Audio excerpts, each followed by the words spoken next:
आज हम दो अलग पेशेंट जर्नीज के थ्रू हेयर ट्रांसप्लांट के सफर को देखेंगे, जहां हर स्टेज एक नया एक्सपीरियंस लेकर आती है। सबसे पहले देखते हैं हमारे पहले पेशेंट को और उनकी जर्नी की शुरुआत करते हैं। एंड आफ्टर ट्रांसप्लांट और रिजल्ट बेटर आने के बाद as you can see result आपके सामने है। सो काफी इंप्रूवमेंट है पर्सनल लाइफ में भी और ऑफिस लाइफ में भी। डॉक्टर्स अच्छे से गाइड करते हैं और ट्रांसप्लांट के दौरान आपसे बातें करते हैं। डॉक्टर्स ने मुझे मेरी हेयर लाइन सजेस्ट की, काफी परफेक्ट हेयर लाइंस हैं मेरे फेस के अकॉर्डिंग। उन्होंने मेरी हेयर लाइन सजेस्ट की है। आफ्टर 1.5 मंथ के बाद शेडिंग फेस स्टार्ट हो जाता है। लाइक जो आपके ग्राफ्ट लगते हैं वो शेड हो जाते हैं। सो जस्ट ये आपके ऊपर डिपेंड करता है कि आप डिसीजन किस स्टेज में जाके लेते हो। आपके बाल्डनेस ज्यादा बढ़ जाती है तब लेते हो, आपकी बाल्डनेस कम है तब लेते हो। सो डिसीजन लेना जरूरी है आपके बालों के लिए। सो आपको रिजल्ट्स मिलते हैं, अच्छे क्लिनिक के साथ आपको रिजल्ट्स मिलते हैं। हेलो, मेरा नाम विनीत कुमार है और आज क्यूएसटी के साथ मुझे आज मेरी 5th पीआरपी है। सो मैं आज अपनी पीआरपी लेने यहाँ पे आया हूँ। सर्जरी का जो प्रोसीजर है काफी पेनलेस है और लाइक डॉक्टर्स एंड और जो भी टीम मेंबर्स से काफी सपोर्ट रहा है। लाइक एक टाइम टू टाइम मुझे गाइड किया गया है और गाइड को लेके कोई इशू नहीं आया। एंड आफ्टर ट्रांसप्लांट और रिजल्ट बेटर आने के बाद as you can see result आपके सामने है। सो काफी इंप्रूवमेंट है पर्सनल लाइफ में भी और ऑफिस लाइफ में भी। सो बिफोर ट्रांसप्लांट काफी फेस करना पड़ती थी चीजें, लाइक ड्रेसिंग को लेके। मैं अगर आपको वेडिंग अटेंड करनी है, कुछ फंक्शन अटेंड करना है, सो काफी चेंज है पर्सनल लाइफ को लेकर भी। और ट्रांसप्लांट का रिजल्ट काफी अच्छा है और क्यूएसटी में आया मैं, मुझे बहुत कंफर्ट फील हुआ। और ट्रांसप्लांट का जो प्रोसीजर था वो भी काफी पेनलेस था, काफी स्मूथ रहा है। डॉक्टर्स अच्छे से गाइड करते हैं और ट्रांसप्लांट के दौरान आपसे बातें करते हैं। नॉर्मल आपका लाइक रूम का इन्वायरमेंट होता है, तो कोई इशू नहीं होता ट्रांसप्लांट को लेकर। बिफोर ट्रांसप्लांट लाइक अगर कॉन्फिडेंस की बात करूं तो काफी चेंजेस आए हैं कॉन्फिडेंस में।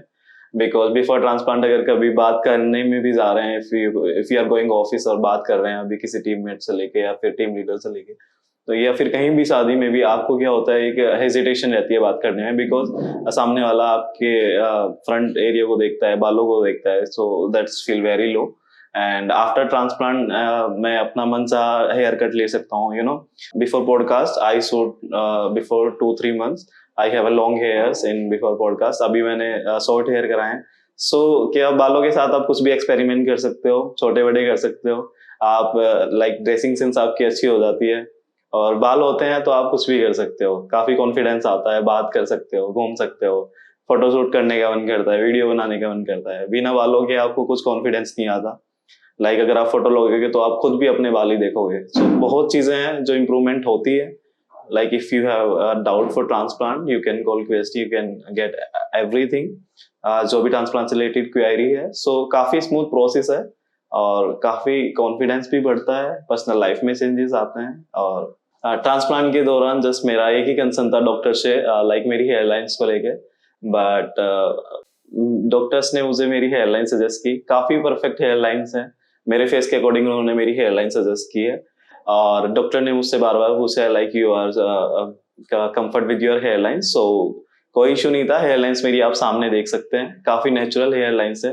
नो वन कैन जज यू कि तुमने ट्रांसप्लांट कराया हुआ है। सो हेयरलाइंस को लेके भी मेरा कोई इशू नहीं है और आपके सामने है रिजल्ट्स, हेयरलाइंस, एवरीथिंग। और मैं कंटिन्यू कर रहा हूँ मेडिसिन और अपना पीआरपी के साथ। एंड मुझे कोई इशू नहीं चल रहा अभी पीआरपी या ट्रांसप्लांट को लेकर। सर्जरी के टाइम पे मुझे काफी प्रिकॉशन के बारे में अवेयर किया गया था। लाइक आफ्टर सर्जरी आपको कैसे सोना है, क्या खाना है। लाइक फॉर 7-8 days मुझे रेगुलर डे टू डे मुझे कॉल्स पे गाइड किया गया है। Because after surgery I move to my home and then they call me and guide like how to sleep and क्या खाना है आपको। सो मैंने प्रॉपर गाइडेंस फॉलो किया है। सो कोई इशू नहीं आया मुझे अपनी ट्रांसप्लांट जर्नी में। और मेडिसिन को लेके भी मुझे प्रॉपर गाइड किया हुआ है। सो आपको अपनी हेल्थ को लेके अपना कैसे खाना खाना है, क्या चीजें आपकी हेल्थ बालों के लिए हेल्थी है, क्या चीजें निगेटिव इम्पैक्ट डालती है। So after transplant, after surgery के कुछ टाइम बाद एक सबसे बड़ा इश्यू आता है कि हमें फील होता है आफ्टर 1.5 month के बाद शेडिंग फेस स्टार्ट हो जाता है। लाइक जो आपके ग्राफ्ट लगते हैं वो शेड हो जाते हैं और काफी खाली खाली सा लगता है। तो जो आपके ग्राफ्ट इम्प्लांट में है वो भी दिखाई नहीं देते। सो काफी बार ये इश्यूज आते हैं मन में कि बाल आएंगे या नहीं आएंगे, बट ये एक ट्रांसप्लांट जर्नी का एक फेज होता है। सो यहाँ पे कोई लाइक नेगेटिव फील नहीं करना है। और after 2-3 months they regrow again. 3 months में फिर बार बार आने स्टार्ट हो जाते हैं बाल। सो एंड 4 मंथ में आप क्या देखोगे, आपके टोटल बाल रीग्रो हो जाते हैं, आपकी हेयर लाइंस परफेक्ट बन जाती है, आप मतलब हेयर लुक बना लेते हो अपना। सो ये जस्ट एक फेज होता है कि आफ्टर 1.5 मंथ के बाद आपका शेडिंग फेज हो जाता है। तो शेडिंग फेज को लेके जो कोई इश्यू नहीं है, प्रोसीजर है और इसमें घबराने वाली कोई बात नहीं है। जस्ट अपनी डाइट फॉलो करिए, अपनी मेडिसिन फॉलो करिए और डॉक्टर की गाइडेंस को फॉलो करिए। और डिमोटिवेट होने जैसे कुछ नहीं है ट्रांसप्लांट को लेकर। और ऐसा कुछ नहीं है कि बाल गए हैं तो आएंगे नहीं, ये जस्ट प्रोसीजर है। बाल गिरते हैं और आफ्टर 2-3 मंथ्स रिग्रो होना शुरू हो जाते हैं। टिल 1 ईयर तक आपका क्या है, बूस्ट होते हैं हेयर। सो अभी क्या है, अभी मैं मेडिसिन भी ले रहा हूँ। सो आफ्टर 1 साल तक आपका पूरा बालों का रिजल्ट आता है। तो 1 साल में आपके परफेक्ट हेयर हो जाते हैं अगर आप डॉक्टर के अकॉर्डिंग चलते हो। और आप मेरे बालों की पुरानी कंडीशन भी देख सकते हैं कि बिफोर ट्रांसप्लांट मेरी कैसी कंडीशन थी। एंड नाउ यू कैन सी, मैं आपके सामने हूँ, अभी की कंडीशन आप देख सकते हैं। मेरे फ्रंट हेयर लाइंस देख सकते हैं and I can show you my crown as well. So side condition भी आप देख सकते हैं और डोनर एरिया भी काफी अच्छा ग्रो कर रहा है, कोई इशू नहीं है। एंड सो बाल आपके सामने है and I am happy that. Transplant को लेके लाइक जिन लोगों को पता था कि हेयर फॉल हो चुका है एंड आफ्टर ट्रांसप्लांट काफी बाल बूस्ट हुए हैं, काफी लंबे बाल भी रखे हैं। तो कुछ फ्रेंड्स हैं, कुछ लोग हैं कि उनको लगा कि काफी मतलब कैसे बाल आज गए हैं अचानक, बट किसी ने जज नहीं किया कि ये ट्रांसप्लांटेड है, बिकॉज नेचुरल रहा है सब कुछ नेचुरल। जिस चीज को लेके डाउट होता है, even if I see someone की किसी को हेयर फॉल्स को लेके इश्यू चल रहे हैं या फिर काफी ट्रांसप्लांट की नीड होती है, सो मैं खुद से ही बोल देता हूँ, कि आप ट्रांसप्लांट करा लीजिए टाइम रहते हुए। सो कोई इशू नहीं है ट्रांसप्लांट को लेकर। बट जैसे मेरा नेचुरल है और मैं हेयर कट भी कराता हूँ और मेरा जो बार्बर है वो हेयर कट करता है, वो भी नहीं बोल पाता कि आपके ट्रांसप्लांटेड हेयर है। इवन मैं खुद भी बता देता हूँ कि ये ट्रांसप्लांटेड हेयर है एंड क्या तुम मुझे जज कर सकते हो कि ये ट्रांसप्लांटेड है। सो अभी तक किसी ने मुझे डिटेक्ट नहीं किया है और लाइक मैं खुद से बता देता हूँ if someone needs transplant. So I guide everything, I help everyone, जिसको भी जरूरत है, कोई इश्यू नहीं है इस चीज को लेकर। अगर मैं बात करूँ अपने हेयर्स की क्वालिटी को लेकर, तो काफी अच्छी क्वालिटी है बालों की। ऐसा कुछ नहीं है कि लाइक करली हो जाते हैं या कुछ भी, जैसे कोम करना चाहो ऐसे हो जाते हैं और काफी अच्छी डेंसिटी भी है। तो कोई इशू नहीं है बालों की क्वालिटी को लेकर कि डोनर एरिया से बाल लिए हैं तो अच्छे ग्रो नहीं करेंगे या अच्छे हेयर नहीं होंगे, तो ऐसा कोई डाउट नहीं है बालों को लेकर। काफी अच्छी क्वालिटी है और मैं कंटिन्यू कर रहा हूँ मेडिसिन अपनी और डाइट को लेकर बालों को। सो ये चीज भी मैटर करती है, आप मतलब कैसे आप बालों को टेक केयर कर रहे हो। मैं प्राउडली कह सकता हूँ कि जो मैंने अपना ट्रांसप्लांट को लेकर डिसीजन लिया था, तो मेरा डिसीजन काफी अच्छा रहा है और सक्सेस भी रहा है। सो जस्ट ये आपके ऊपर डिपेंड करता है कि आप डिसीजन किस स्टेज में जाके लेते हो। आपके बाल्डनेस ज्यादा बढ़ जाती है तब लेते हो, आपकी बाल्डनेस कम है तब लेते हो। सो डिसीजन लेना जरूरी है आपके बालों के लिए। सो आपको रिजल्ट्स मिलते हैं, अच्छे क्लिनिक के साथ आपको रिजल्ट्स मिलते हैं और आपके बाल भी वापस आते हैं। Just you need to try and just आपको क्यूएसटी से बात करने की जरूरत है, आपको सब कुछ मिलता है। यस, मेरा क्यूएसटी हेयर ट्रांसप्लांट हरिद्वार में हुआ है। और अगर मैं बात करूं मेरे ट्रांसप्लांट को गाइड से लेकर रिजल्ट तक जो भी आपके सामने है, सो इसमें काफी टीम्स का और डॉक्टर का काफी हेल्प रहा है। सो मुझे टाइम टू टाइम गाइड किया गया है। और रही बात आप क्यूएसटी की हाइजीन की, लाइक सपोर्ट की, हर चीज में क्यूएसटी आपको कंफर्ट देता है। सो क्यूएसटी टीम से और डॉक्टर से मैं काफी कंफर्ट हूँ और लाइक क्यूएसटी क्लिनिक से भी, because hygiene is very important. Because आप ट्रांसप्लांट करा रहे हो, अपना एक जर्नी स्टार्ट कर रहे हो, so that's very important. Like how you are, like आप क्लिनिक में आ रहे हो तो कैसी चीजें हैं, कैसा इन्वायरमेंट है और कैसे आपकी हाइजीन है। ओके गाइस, मैंने अपना एक्सपीरियंस शेयर कर दिया है मेरी ट्रांसप्लांट जर्नी को लेकर, जितना मुझसे हुआ। और अभी तक वेट करते हैं नेक्स्ट पीआरपी के लिए, नेक्स्ट वीडियो के लिए। तब तक के लिए थैंक यू सो मच और thank you क्यूएसटी and keep follow क्यूएसटी and subscribe and अपने डाउट्स दूर कीजिए। Thank you so much everyone.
अब चलिए मिलते हैं हमारे अगले पेशेंट से और देखते हैं उनकी हेयर ट्रांसप्लांट जर्नी किस तरह आगे बढ़ी। पहले मैं जब कैप्स वगैरह वेयर करता था, टोपी लगाता था, तो फ़ोटोज़ लेने में थोड़ा ऑकवर्ड लगता था। दोस्तों के साथ में खड़े होता था तो भी अजीब लगता था। सब दोस्त एंजॉय करते थे, मैं साइड में खड़ा रहता था, तो ये बहुत ही ज़्यादा एम्बेरस लगता था।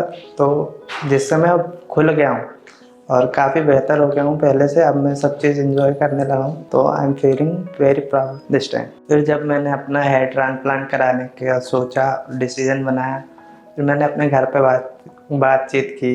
एज यूजुअल सारे पेरेंट्स को इतनी नॉलेज नहीं है, मेरे पेरेंट्स को भी नॉलेज नहीं है, तो मेरे फादर ने मुझे क्लियरली मना कर दिया कि ये सब नहीं होता है, इससे कुछ नहीं होता है, कि ये सब बेकार है, फालतू में पैसा बर्बाद होता है। यूएसटी टेक्निक द्वारा मेरा ट्रांसप्लांट हुआ था और जिसके रिज़ल्ट काफ़ी अच्छे हैं। अभी सिर्फ 5 महीने हुए हैं, जिसके हिसाब से तो काफ़ी बेहतर लग रहा है। हेलो, मेरा नाम इब्ने अली है और मैंने क्यूएसटी से अपना हेयर ट्रांसप्लांट 26 अक्टूबर को कराया था और आज मेरे ट्रांसप्लांट को 5 महीने कंप्लीट हो चुके हैं। 5 महीने में मेरा रिज़ल्ट मुझे काफ़ी बढ़िया लग रहा है और पहले जैसे मैं कैप्स वगैरह वेयर करता था, तो अब मैंने वो सब वेयर करना छोड़ दिया है। किसी इवेंट में जाने पे तो मैं कैप वेयर करता था, बहुत ऑकवर्ड फील होता था।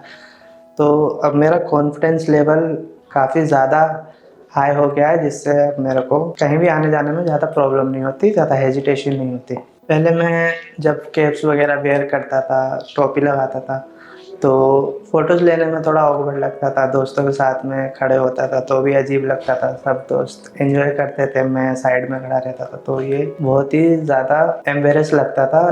तो जिससे मैं अब खुल गया हूँ और काफ़ी बेहतर हो गया हूँ पहले से। अब मैं सब चीज़ एंजॉय करने लगा हूँ, तो I am feeling very proud this time. मेरा कॉलेज फर्स्ट ईयर ही होगा नॉर्मल। जब मेरा ये हेयर फॉल स्टार्ट हुआ था, तो मैं शुरू में स्टार्टिंग में सिर्फ कुछ बाहर से ऑयल वगैरह यूज़ करता था, हेयर क्लीन करा देता था। तो जब से ही मैंने कैप वगैरह भी वेयर करना स्टार्ट कर दिया था, तो धीरे धीरे करके हालात इतने ख़राब हो गए कि मेरी कैप परमानेंट हो गई थी। तो जिस वजह से मेरे को बहुत अजीब लगने लगा था। तो फिर मैंने कुछ टाइम बाद देखा मेरी हेयर लाइन भी रिसीड हो रही है, तो फिर मैंने बहुत ज़्यादा मैं घबराने लगा कि मेरे बाल एकदम ख़राब हो रहे हैं। तो फिर मैंने सर्च वगैरह करना स्टार्ट किया कि मैं क्या कर सकता हूँ बेटर, क्योंकि बाहर के किसी भी ऑयल, बहुत सी मेडिसिन वगैरह से कोई फ़ायदा नहीं हो रहा था। तो फिर मैंने ट्रांसप्लांट कराने की अपना सोचा, तो ट्रांसप्लांट कराया मैंने। फिर जब मैंने अपना हेयर ट्रांसप्लांट कराने का सोचा, डिसीजन बनाया, फिर मैंने अपने घर पे बातचीत की। एज यूजुअल सारे पेरेंट्स को इतनी नॉलेज नहीं है, मेरे पेरेंट्स को भी नॉलेज नहीं है, तो मेरे फादर ने मुझे क्लियरली मना कर दिया कि ये सब नहीं होता है, इससे कुछ नहीं होता है, कि ये सब बेकार है, फालतू में पैसा बर्बाद होता है। फिर मैंने धीरे धीरे करके पापा को मनाया। फिर एक आध लोगों ने भी पापा को बताया कि ऐसा नहीं हो सकता है, ऐसे ट्रीटमेंट लेने से बाल ठीक हो जाते हैं। तो फिर मेरे पापा भी मान गए थे, मैंने अपना हेयर ट्रांसप्लांट कराया। तो मैं मगर हेयर ट्रांसप्लांट कराने के लिए दिल्ली में भी काफ़ी सारे हेयर ट्रांसप्लांट क्लिनिक हैं। मेरे को मैं वहाँ पे विज़िट भी किया था वहाँ पे, तो मुझे वहाँ पे कुछ ज़्यादा कंफर्टेबल नहीं लगा ज़्यादा उनके रिज़ल्ट वगैरह से। वो ये कहते हैं 10 डेज़ में रिज़ल्ट आएगा, तो मैं उससे सर्टिफाइड नहीं था। तो मैंने क्यूएसटी भी देखा, तो मैं क्यूएसटी के मंथ्स वाले रिजल्ट में ज़्यादा बेहतर रहा, कि जो 6 मंथ 7 मंथ्स में जो रिजल्ट्स आते हैं वो बहुत बेहतर हैं और हेयर लाइन भी बिल्कुल नेचुरल लगती है, जिससे नॉर्मली किसी को पता भी नहीं चलता कि इस बंदे ने हेयर ट्रांसप्लांट वगैरह कुछ कराया है अपने बालों में। जब मैंने हेयर ट्रांसप्लांट का डिसीजन लिया और मैं क्यूएसटी आया, तो क्यूएसटी में मैं डॉक्टर से कंसल्ट किया और डॉक्टर्स ने मुझे बहुत ही अच्छे तरीके से समझाया कि मैं घबराया हुआ था, कि मैं नर्वस भी था कि मेरे जब ट्रांसप्लांट होगा, पेन होगा, दर्द होगा।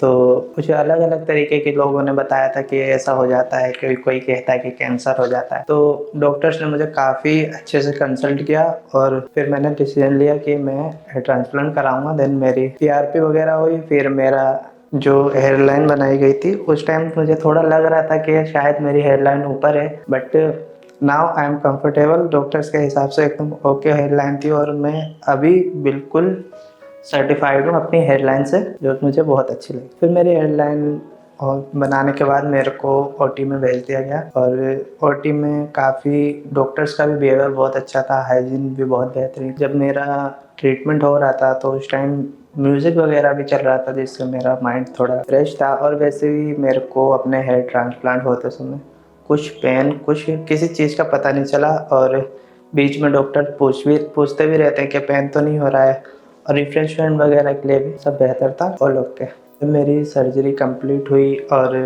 मेरे हेयर ट्रांसप्लांट में मेरे 3200 ग्राफ्ट लगे।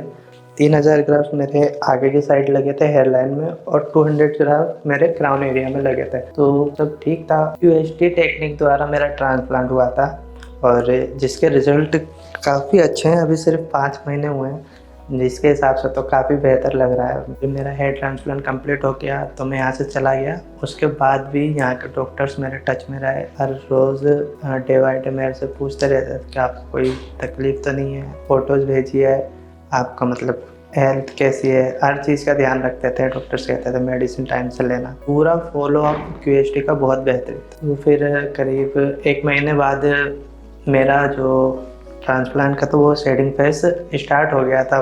बहुत से लोगों का जल्दी हो जाता है, मेरा लेट हुआ था करीब 1 महीने बाद। और जब मेरा शेडिंग फेज स्टार्ट हुआ था तो बाल गिरना स्टार्ट हो गए थे। तो मैंने डॉक्टर्स को कंसल्ट किया, तो डॉक्टर्स ने भी मेरे को बताया कि अभी आपका शेडिंग फेज स्टार्ट हो चुका है, जो लगभग 3 महीने तक रहता है। तो मैंने भी उस चीज़ पे फोकस किया और अपनी मेडिसिन वगैरह हर चीज़ का ख्याल रखा। जब मेरा शेडिंग फेज बंद हुआ तो मेरी ग्रोथ आना स्टार्ट हो गई है। अब मेरे हेयर ट्रांसप्लांट को 5 महीने हो चुके हैं। तो बेसिकली मैं आज अपनी 3rd PRP के लिए आया था। मैंने देखा है बहुत से लोग अब भी सोचते हैं कि डरते हैं कि ऐसा कुछ नहीं होता है ट्रांसप्लांट कराने में, ये हो जाता है वो हो जाता है। तो उनसे मैं यही कहना चाहूँगा कि ऐसा कुछ नहीं है। अगर आपको हेयर ट्रांसप्लांट कराना है तो आप QST को चूज़ कर सकते हैं। बहुत बढ़िया और बेहतरीन रिज़ल्ट वाला क्लिनिक है और हर चीज़ बेहतरीन है। डॉक्टर्स ले लो, हाइजीन ले लो, सब बेहतरीन है। तो आप चूज़ कर सकते हैं अगर आपको हेयर ट्रांसप्लांट कराना है तो मेरे 5 मंथ्स हो चुके हैं हेयर ट्रांसप्लांट को। तो मैं अपने फ़िलहाल के रिज़ल्ट से काफ़ी सर्टिफाइड हूँ और आने वाले टाइम में कुछ महीनों में मेरा रिज़ल्ट और बेहतरीन हो जाएगा। तो बने रहिएगा और मेरे रिज़ल्ट को आपको पूरा कंप्लीट देखना है तो इंतज़ार रखिएगा। और thank you QST।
Hello friends, अगर आपने अभी तक हमारे चैनल को सब्सक्राइब नहीं किया है तो प्लीज इस वीडियो को लाइक कीजिए, शेयर कीजिए और हमारे चैनल को सब्सक्राइब कीजिए। और ध्यान रहे बेल आइकन दबाना ना भूलें, जिससे हमारे हर वीडियो का अपडेट आपको समय समय पर मिलता रहेगा।